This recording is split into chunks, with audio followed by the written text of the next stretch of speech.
Hi, my name is Rick Olderman. I'm a physical therapist and Hanna-Max practitioner, and we're talking about bizarre head pain. What do I mean by that? Well, it's strange pain that no one seems to be able to figure out. You may have eye pain or nose pain or something in your sinuses. Breezes may irritate your face. You may have teeth pain or jaw pain. You may have lip pain. It may be painful to talk or chew. So these are the kinds of things I'm talking about. Strange symptoms that no one seems to understand. What's going on here?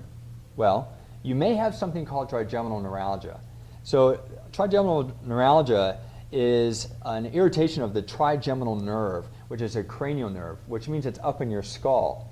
And it invests into various areas of the face, which you're about to see here.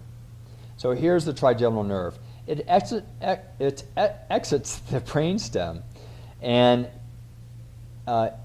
infiltrates the eye, the nose, the jaw, and so forth.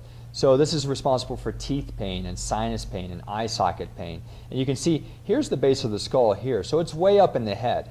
All right, it's not down here in the cervical spine. What causes trigeminal neuralgia? Well, the common thought is that it's a blood vessel or something pressing on the trigeminal nerve. There is a correlation to multiple sclerosis with trigeminal neuralgia. But, however, I believe that there is also a mechanical cause which you can fix. So I discovered this in this patient. She was a 55-year-old woman with left-sided head pain. And by the way, if your symptoms are all on one side of the head and not the other, then that's also more evidence that you may have something like trigeminal neuralgia. Anyway, you'll see that her symptoms are all on the left side of her head. She has this intense feeling of a hook pulling her left cheek to her ear. It was quite painful. Constant feeling of broken glass in her left nose. Eye pain. It hurt for a breeze to be on it. It hurt to put makeup on her face. Her pain was never ending. And this happened after a yoga class 8 months earlier. After this, she has had to take a pain medication one time every 30 minutes. Incredible. She was in an incredible amount of pain. All of these complaints, as you can see, have something to do with these nerves that exit from the brainstem and into the sinuses, the teeth, the eye socket, and so forth. So it truly, and she did have a diagnosis of trigeminal neuralgia.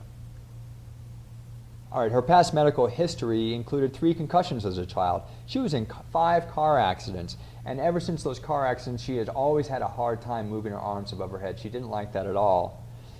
About 10 years ago or 20 years ago, she had a dislocation of her left glenohumeral joint, which is her left shoulder, and she broke the humeral head up here. After hearing her history, I really felt that I could help her, believe it or not. And here's why. It occurred after an incident, like a yoga class. That tells me that there's a mechanical source to her pain. If a mechanical issue, like raising her arms up over her head, caused her pain, which is what happened in yoga class, she stretched with her arms up over her head, which triggered everything. It tells me that, hey, there's probably a mechanical solution here too. So she had a history of shoulder issues, including that left shoulder dislocation and humeral head fracture. She had a history of migraines. Guess what? They were all on the left side of her head. And what I've found in my practice is that car accidents tend to lock people in their patterns of dysfunction. So she was locked by 5 car accidents into this shoulder and scapular dysfunction that you're about to hear about. All right, after our first visit, she forgot to take her pain meds for an hour and a half when she had previously had to take them once every 30 minutes just to feel some kind of pain relief. And she slept through that night, the first time in 8 months.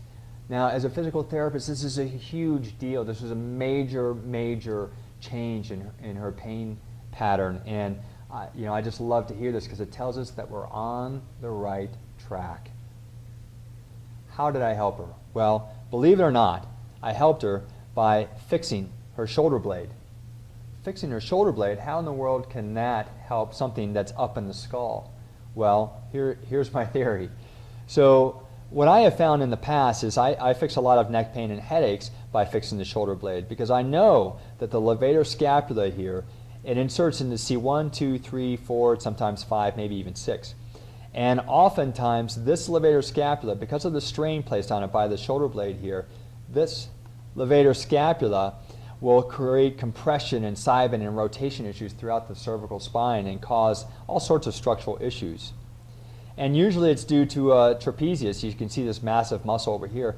When this big guy isn't working, the little guy deep to it, the levator scapula, has to do more work, and that's where the problem usually is. After I had worked with her for a few weeks and we had been getting some great results, luckily there was a cadaver lab that opened up, and I decided to go to see if I could figure out why I was helping her, because I really didn't understand why. I had a good idea, but I needed to know more. And there were lots of other things that happened in my clinic that I don't understand, and so this was a great opportunity for me to try and understand what's going on here. So anyway, I went to the cadaver lab, and here's a picture of the spine. And what I was doing was, here's the skull right here. These are skull bones, okay? And this person is lying face down, so we're looking at the back of the neck. Now these are bones. These are the cervical vertebrae here, okay? So what I was going around and doing was tugging on cadaver's levator scapula to see what was going on. How is that affecting the cervical vertebrae?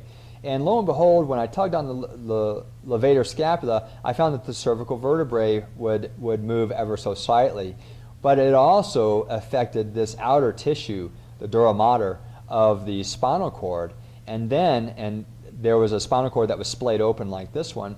And then I saw that further, by tugging on this, I saw that it was affecting the fascial connections between the dura mater and the actual spinal cord itself, as well as the nerve roots coming out of the spinal cord through the cervical spine. So I thought, oh wow, this is fascinating. I had no idea that the effects were so direct. But it still didn't explain why in the world this was helping something that was up in the woman's skull.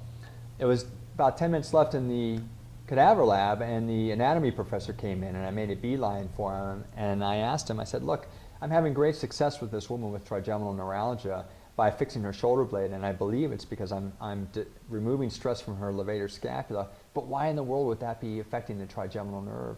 And here's what he said. It could be that the nucleus of the trigeminal nerve extends all the way down to C1, 2, and 3. So here's the trigeminal nerve, all right? It extends out into the eyes, the nose, and the jaw. However, the nucleus that controls pain and temperature extends all the way down into the cervical spine. That was my answer, I believe, because I know I can affect issues happening at C1 through 3 by affecting the levator scapula, which is affected by the shoulder blade. So this must have been what the answer is. And this is called the subnucleus caudalis, I believe, that controls pain and temperature. So anyway, I was very excited to learn this. It really helped put this huge piece of the puzzle together for me. It reminded me of a woman who wrote me a while ago. I had written my neck pain and headaches book and published that in 2009. And so about 3 weeks later, I received this email. I had, in the fall of 2007, been on 3 antibiotics for what was assumed to be a sinus infection, then a negative sinus CT, visit to an ENT, which included scoping up my nose, CT of my brain, an MRI and MRA of my brain, an MRI of my neck, on to a neurologist who insisted I had migraines. Despite my telling her it was not a headache I have, but head pain. There is a difference. Physical therapy appointments which caused increased pain due to aggressive massaging of trigger points, many chiropractic visits which did offer some relief, 4 months of yoga and acupuncture, which brings me to December of 2009. I was just past Monday suffering from depression and despair, thinking that this would be the rest of my life.